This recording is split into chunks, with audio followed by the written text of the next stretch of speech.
हरे कृष्णा। आप सभी का दिन शुभ और मंगलमय हो। इससे पहले की कथा सुनने के लिए और कमेंट्स करने के लिए आप सभी का बहुत बहुत धन्यवाद। अब आषाढ़ मास समाप्ति की ओर है, ऐसे में उम्मीद करती हूँ कि आने वाले सावन महीने में भी आप हमारे चैनल पर अपलोड होने वाली सभी वीडियोस को अपना प्यार अपना सहयोग देते रहेंगे। आप सुनिए आज की कथा। व्यास जी कहते हैं, अक्रूर जी शीघ्र चलने वाले रथ पर चढ़कर मथुरा से निकले और श्री कृष्ण के दर्शन का लोभ लेकर नंदगांव की ओर चल दिए। मार्ग में चलते चलते सोचने लगे, आहा, मुझसे बढ़कर सौभाग्यशाली कोई नहीं है, क्योंकि आज मैं अंश सहित अवती हुए साक्षात भगवान विष्णु का मुंह देखूंगा।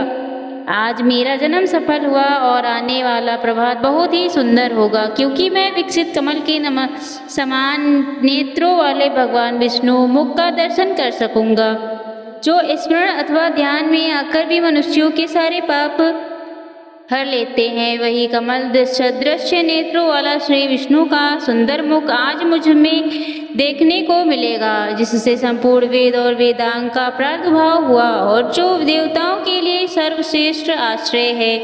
भगवान के उसी मुख का आज मैं दर्शन करूंगा। ब्रह्मा, इंद्र, अश्विनी कुमार, रुद्र, वासु, आदित्य, मरुदगण जिनके स्वरूप को नहीं जानते, वे श्री हरि आज मेरा स्पर्श करेंगे। जो आत्मा सर्वव्यापी और भूतों से स्थित अव्यय और व्यापी परमात्मा हैं, वे ही आज मेरे नेत्रों के अतिथि होंगे। इस प्रकार अक्रूर जी मन ही मन भगवान श्री कृष्ण के प्रति विचार करते जा रहे थे, मन ही मन उन्हें प्रणाम करते जा रहे थे। अक्रूर का हृदय भक्ति से विनम्र होता जा रहा था। वे इसी प्रकार श्री विष्णु का चिंतन करते हुए कुछ दिन रहते नंदगांव में पहुंच गए। वहां उन्होंने भगवान श्री कृष्ण को उस स्थान पर बैठे देखा जहां गौ जा रही थी। उन्होंने देखा कि वे बछड़ों के बीच में खड़े हुए थे। उनका श्री अंग विकसित नीलकमल के आभा से सुशोभित था। नेत्र खिले हुए कमल की शोभा धारण करते थे। वक्ष स्थल में श्रीवत्स का चिन्ह दिखाई देता था। बड़ी बड़ी चौड़ी बाहें और उभरी हुई छाती, ऊंची नासिक, विलास युक्त मुस्कान से सुशोभित मुख, लाल लाल नख, शरीर पर पीतांबर, गले में जंगली पुष्पों की हार, हाथ में स्निग्ध नील लता और कानों में श्वेत कमल पुष्प के आभूषण, वही उनकी झांकी थी। उनके दोनों चरण भूमि पर विराजमान थे। श्री कृष्ण का दर्शन करने के बाद अक्रूर जी की दृष्टि यदुनंदन बालभद्र जी पर पड़ी, जो हंस, चंद्रमा और कुंद के समान और गौरवर्ण थे। उनके शरीर पर नील वस्त्र शोभा पा रहे थे। उनका कद ऊंचा और बाहें बड़ी बड़ी थी और उनका मुख प्रफुल्ल कमल सा सुशोभित था। नीलंबर धरती गौरांग बालभद्र जी ऐसे जान पड़ते थे मानो मेघ माला से घिरा हुआ दूसरा कैलाश पर्वत हो। उन दोनों भाइयों को देखकर महाबुद्धिमान अक्रूर जी का मुख कमल प्रसन्नता से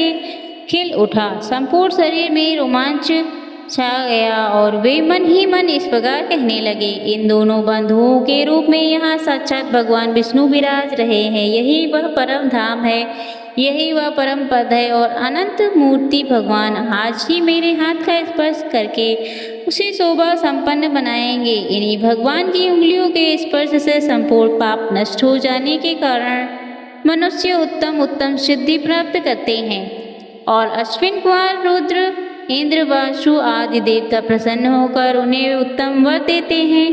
राजा बलि ने जिनके हाथ में संकल्प का जल छोड़कर रसातल में रहते हुए भी मनोहर स्वर्गीय भोग प्राप्त कर लिए और देवराज इंद्र ने जिनकी आराधना करके एक मनवंतर के लिए देवलोक का अखंड साम्राज्य प्राप्त कर लिया, वे ही भगवान कंस के साथ रहने के कारण निर्दोष होते हुए भी दोष के पात्र बने हुए हैं। मुझ अक्रूर का क्या आदर नहीं करेंगे। इस प्रकार मन ही मन विचार करते हुए अक्रूर जी भगवान श्री कृष्ण के पास गए और कहने लगे कि मैं यदुवंशी अक्रूर हूँ। जो ऐसा कहकर उनके चरणों में पड़ गए। भगवान ने भी ध्वजा, वज्र और कमल आदि चिन्हों से सुशोभित अपने कर कमल द्वारा उनका स्पर्श किया। उन्हें खींचकर प्रेम पूर्वक आलिंगन दिया।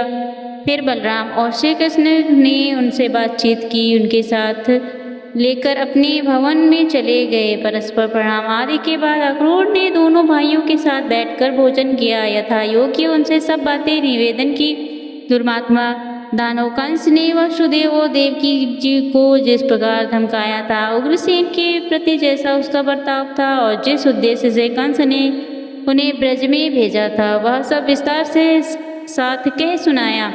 सुनकर भगवान श्री कृष्ण ने कहा, यह सब बातें तो मुझे पहले से ही ज्ञात हैं। इस विषय में जो उचित कर्तव्य है उसे मैं करूँगा। आप अन्यथा विचार मत कीजिए। अब कंस को मारा गया वही समझे मैं बलराम जी सहित काल आपके साथ मथुरा चलूँगा। बड़े बूढ़े गोप भी भेंट की बहुत सी सामग्री लेकर आएंगे। वीर आप किस प्रकार की चिंता मत करें, आराम से यहाँ रात बिताएं। आज से 3 रात के भीतर ही मैं अनुचर सहित कंस को मार डालूंगा। फिर गोपों को मथुरा चलने का आदेश देकर अक्रूर जी श्री कृष्ण और बलराम जी के नंद के घर में सोए। सुबह होने पर महाबली बालभद्र और श्री कृष्ण अक्रूर के साथ मथुरा जाने का तैयार हो गए। यह देखकर गोपियों के नेत्रों में आंसू भर आए। चिंता से इतनी दुर्बल हो गई कि उनके कंगन और बाजूबंद खिसक खिसक कर गिरने लगे। वे दुख से पीड़ित होकर लंबी सांसें लेती हुई एक दूसरे से कहने लगी, सखी गोविंद मथुरा जा रहे हैं, वहां जाकर वे इस गोकुल में फिर क्यों आने लगे?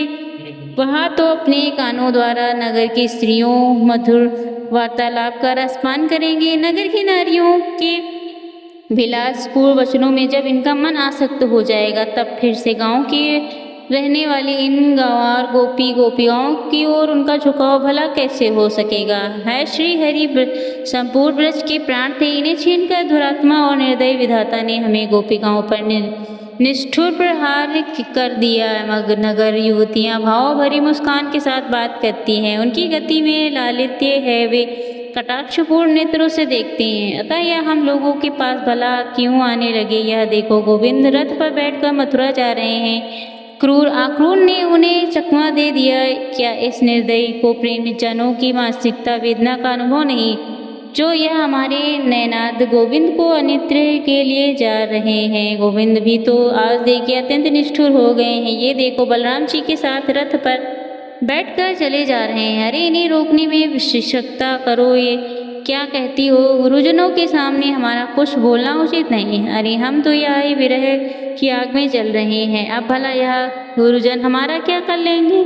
नंद बाबा भी जाने को तैयार हैं। कोई भी श्री कृष्ण को लौटाने का प्रयास नहीं करता। आज मथुरा वासिनी युवतियों के नेत्र रूपी भ्रमर श्री कृष्ण के मुख कमल का मकरंद पान करेंगे। वे लोग धन्य हैं जो मार्ग में पुलकित शरीर से बेरोक टोक श्री कृष्ण का दर्शन कर सकेंगे। आज गोविंद का दर्शन पाकर मथुरा की नगरियों में नैनों में भी महान आनंद छा जाएगा। आज उन भाग्यशाली युवतियों ने कौन सा शुभ ऐसा स्वप्न देखा होगा, जो वे अपने विशाल कमनीय नेत्रों से श्री कृष्ण की रूप माधुरी का पान करेंगी। विधाता को किंचित मात्र भी दया नहीं। हम उन गोपियों को बहुत बड़ी निधि का दर्शन कराकर हमारी आंखें ही निकाल ली। गोपियाँ इस प्रकार श्री कृष्ण के जाने पर विलाप हो रही, दुखी हो रही, कहती हैं कि हमारे प्रति श्री कृष्ण का अनुराग शिथिल हो जाता है। त्यों त्यों हमारे हाथों के कंगन भी शीघ्रता पूर्वक ढीले होते जा रहे हैं। गोपियाँ कमजोर होती जा रही हैं। कहती हैं कि अक्रूर का हृदय बहुत ही क्रूर है और घोड़ों को जल्दी जल्दी हाँक कर हम जैसी आर्थ स्त्रियों पर उसे छोड़ भला किसी को दया नहीं आएगी। अरे वो देखो श्री कृष्ण के रथ की धूल बहुत ऊंचे पर दिखाई देती है। श्री कृष्ण तो बहुत दूर चले गए, अब तो वह धूल भी दिखाई नहीं दे रही। अब वह भगवान को बहुत दूर ले गए। इस प्रकार गोपियों के अत्यंत अनुराग पूर्वक देखते ही देखते बलराम सहित श्री कृष्ण ब्रज के उस भूभाग का परित्याग किया। रथ के घोड़े बहुत तेज चलने वाले थे, अतः बलराम अक्रूर और श्री कृष्ण दोपहर होते होते मथुरा समीपवर्ती यमुना तट पर पहुंच गए।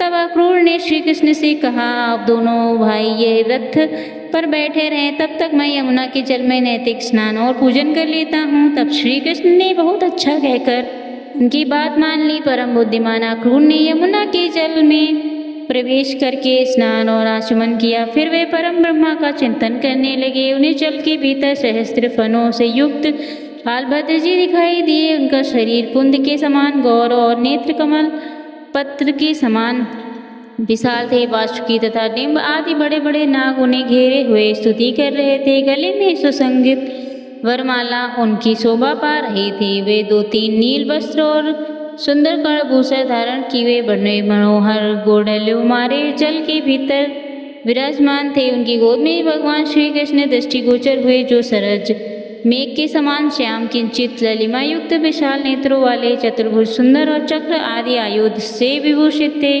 उन्होंने 2 पीताम्बर धारण कर रखे थे। विचित्र विचित्र हार उनकी शोभा बढ़ाते थे। इंद्रधनुष और विद्युत माला से विभमेघ भी शांत भांति उनकी विचित्र शोभा पा रही थी। बलराम और श्री कृष्ण को वहां पहचान कर अक्रूर बड़े आश्चर्य में पड़ गए। सोचने लगे कि दोनों भाई कितनी शीघ्रता पूर्वक यहाँ कैसे आ गए। अक्रूर ने कुछ बोलना चाहा, किंतु श्री कृष्ण ने उनकी वाणी को स्तंभित कर दिया था। तब वे जल से निकलकर रथ के पास आए, किंतु वहां बलराम और श्री कृष्ण पहले ही बाती बैठे हुए थे। जब उन्होंने पुनः जल में डुबकी लगाई तो भीतर वही दृश्य दिखाई दिया। गंधर्व मुनि, सिद्ध तथा बड़े बड़े नाग श्री कृष्ण और बलराम की स्तुति कर रहे थे।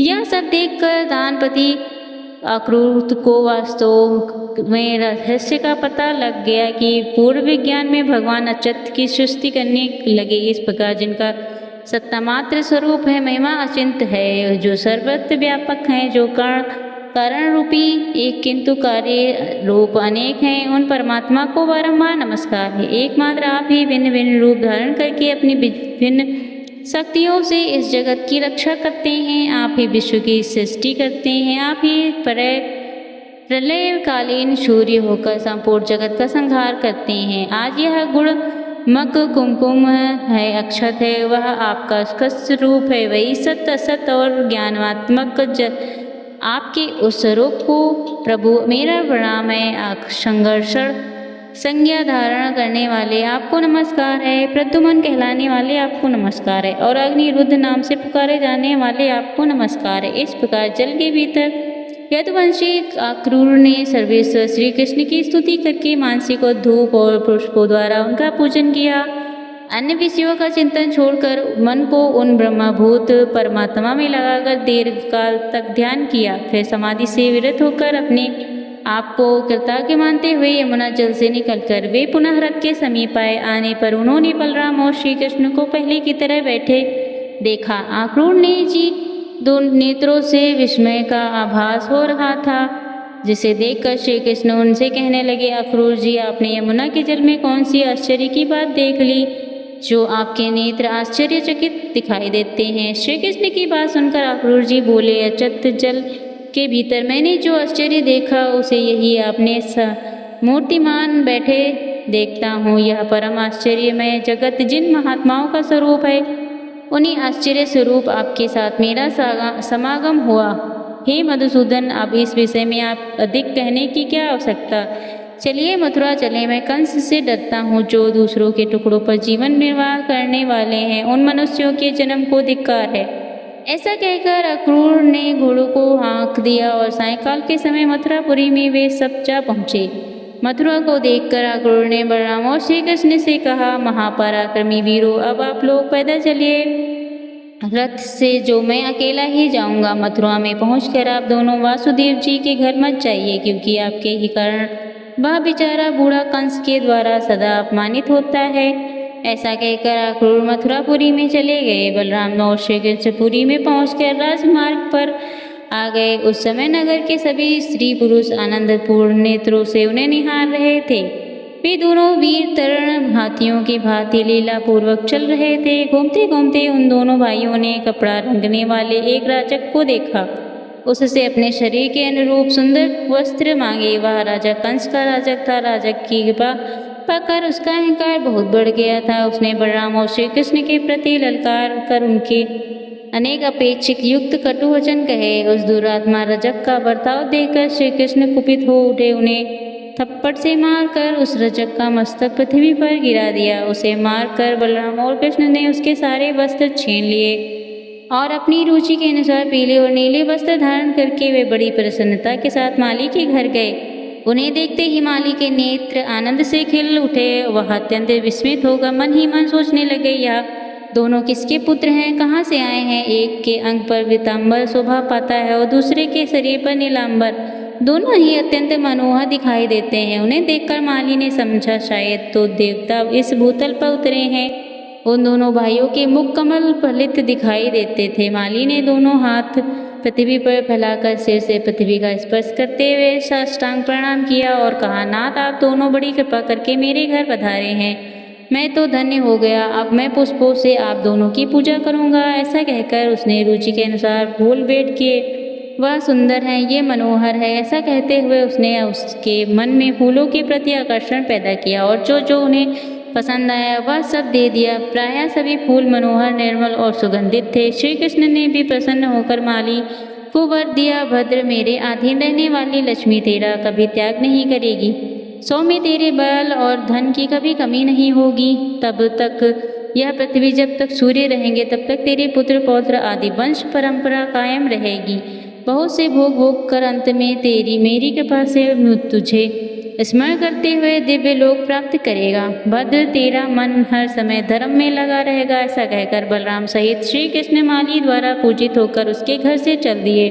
व्यास जी कहते हैं, फिर श्री कृष्ण ने राजमार्ग में पर एक कुब्जा स्त्री देखी जो अंगराग से भरा हुआ पात्र लिए आ रही थी, जिसे देखकर श्री कृष्ण ने पूछा, कमल लोचन यह तो अंगरा किसके पास लिए जाती है? सच सच बता। उसकी बात सुनकर वह श्री हरि के प्रति अनुरक्त हो गई। वह बोली, प्रिय क्या आप नहीं जानते, कंस ने मुझे अंग राग लगाने का कार्य सौंपा रखा है। मैं अनेक वकरा के नाम से विख्यात हूँ। मेरे सिवा दूसरे किसी का घिसा हुआ चंदन कंस को पसंद नहीं आता। श्री कृष्ण बोले, सुमुखी यह सुगंध युक्त अनुलेखन तो राजा के ही योग्य है। हमारे शरीर के योग्य भी कोई अनुलूक हो तो यह सुनकर कुब्जा ने बड़े आदरपूर्वक काल लीजिए ना। फिर उन दोनों को उनके शरीर के अनुरूप चंदन और आदि अनुलेख प्रदान किया। कुब्जा ने ही उनके कलोप आदि अंगों में पत्र रचना पूर्वक अंगराग लगाया। वे दोनों पुरुष रत्न इंद्रधनुष के साथ शोभा पाने वाले श्वेत श्याम मेघों के समान सुशोभित हुए। फिर उल्लापन विधि अर्थात कुब्जा दूर करने की क्रिया के जानने वाले श्री कृष्ण ने उसकी थोड़ी में अपने हाथ की 2 उंगलियां लगा दी और उसे उचका कर ऊपर की ओर खींचा। साथ ही उसके पैर अपने दोनों पैर से दबा लिए। इस प्रकार केशव के उससे सारे शरीर को सीधा कर दिया। कुब्जा का अर्थ है कुवाड़िया में श्रेष्ठ परम सुंदरी बन गई और प्रेम से शिथिल वाणी में बोली, प्यारे आप मेरे घर में पधारिए। अच्छा फिर तुम्हारे घर भी जरूर आऊँगा। ऐसा कहकर श्री कृष्ण ने कुब्जा को विदा किया और बलराम जी के मुख की ओर देखकर वे जोर से हंसने लगे। फिर पात्र रचना पूर्वक अनुराग लगाए हुए पीताम्बर तथा नीलांबर धारण की हुए विचित्र पुष्पों के हार से सुशोभित वे दोनों भाई धनुषशाला में गए। वहां जाकर उन्होंने राक्षसों से धनुष के विषय में पूछा, बतलाकर उसे उठाकर चढ़ाया। बलपूर्वक चढ़ाते ही वह धनुष टूट गया। जो बड़े जोर का शब्द हुआ जिससे सारी मथुरापुरी गूंज उठी। धनुष टूटने पर राक्षस ने उन पर आक्रमण कर दिया। तब वे रक्षक सेना का संहार करके धनुषशाला से बाहर निकले। कंस को अक्रूर के लौटने का हाल मालूम हो चुका था। फिर धनुष टूटने का शब्द सुनकर उसने चारों और मुख से कहा, दोनों गो पुत्र यहाँ आ गए हैं, उन्हें मेरे सामने मल युद्ध करके तुम दोनों अवश्य मार डालना, क्योंकि वे दोनों मेरे प्राण लेने आए हैं। यदि युद्ध में उन्हें तुम दोनों को मारकर मुझे संतुष्ट किया तो मैं तुम्हारी जो इच्छा होगी वह सब पूर्ण करूँगा। वे दोनों मेरे शत्रु हैं, अतः अन्याय से अथवा अन्याय से उनको अवश्य मार डालो। उनके मारे जाने पर इस राज्य पर मेरा और तुम्हारा समान अधिकार होगा।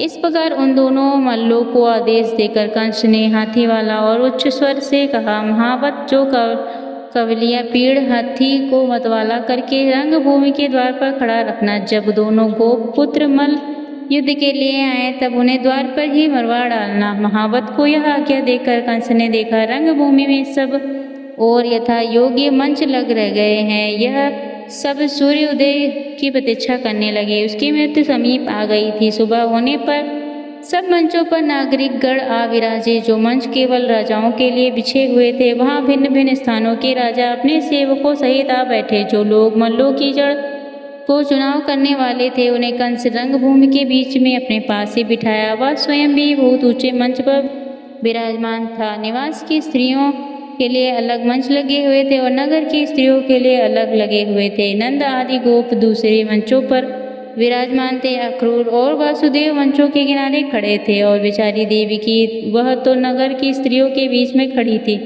वह सोचती थी अंतकाल में तो एक बार अपने पुत्र का मुख देख लूं। उसी समय रंगभूमि में तुरही आदि बाजे उठ पड़े। चारुण उछलने और मुस्काने लगा, थाल ठोकने लगा। लोगों में हाहाकार मच गया। बलराम और श्री कृष्ण रंगभूमि के द्वार पर आए। महावत से प्रेरित कावलिया पीड़ नामक हाथी को मारकर भीतर घुस गए। उस समय उनके अंगों में हाथी का मद और रक्त लगे हुए थे। उनके बड़े बड़े दांतों को ही उसने अपना आयुध बना रखा था। वे दोनों भाई गर्वपूर्ण लीलावन चितवन से निहारते हुए उस महान रंगोत्सव में इस प्रकार प्रविष्ट हुए मानो मृगों के झुंड में दो सिंह आ गए हो। उनके आते ही रंगभूमि में चारों ओर महान कोलाहल हो गया। सभी लोग विस्मय के साथ कहने लगे, यही कृष्ण है, यही बालभद्र है, यह कृष्ण हो वे ही है जिन्होंने भयंकर राक्षसी पूतना का वध किया, चढ़का डाला और जिन्होंने बालक होते हुए वे क्यालिया नाग का मस्तक पर नृत्य किया। 7 रातों तक गोवर्धन पर्वत को हाथ पर रखा और अरिष्ट धनुष तथा केसी आदि दुराचार को खेल खेल में ही मार डाला। वे ही यह श्री कृष्ण दिखाई देते हैं, यह जो दूसरे महाबाहु युवतियों के मन और नयनों को आनंद देते हुए लीला पूर्वक आगे आ रहे हैं। वे श्री कृष्ण के बड़े भाई बलदेव जी हैं। पौराणिक रहस्य को जानने वाले विद्वान पुरुष इन्हीं गोपालों के विषय में इस प्रकार कहते हैं कि यह शोक सागर में डूबे हुए यदुवंश का उद्धार करेंगे। निश्चय ही ये सबको जन्म देने वाले सर्वभूतेषु देवकी के हृदय में स्नेह के कारण उनके स्नेह से दूध बहने लगा। वासुदेव जी तो मानो समीप आ गए, वृद्धावस्था को छोड़कर युवा हो गए। उनकी दृष्टि अपने दोनों पुत्रों पर ही लगी हुई थी, मानो वे उनके लिए महान उत्सव हो। रवास की स्त्रियां एकटक नेत्रों से श्री कृष्ण और बलराम को निहार रही थी। नगर की स्त्रियां तो उनकी ओर से दृष्टि ही नहीं हटाती थी। यह सभी दृश्य चल रहा था। उसी समय भगवान श्री कृष्ण हरि अपने पद घात से पृथ्वी को कांपाते हुए सब लोगों के हृदय में हर्ष तिहार की वृष्टि करने लगे। बालभद्र भी ताल ठोक कर करण मनोहर गति को चलते हुए चल रहे थे। उस समय यह पृथ्वी पग पग पर उनके पदाघात से वितीर्ण नहीं हुई, यह बड़े आश्चर्य की बात है। फिर अमित पराक्रमी श्री कृष्ण चारुण के साथ कुश्ती लड़ने लगे और मल युद्ध की विद्या में कुशल मुस्तक दैत्य बलदेव जी के साथ भिड़ गया।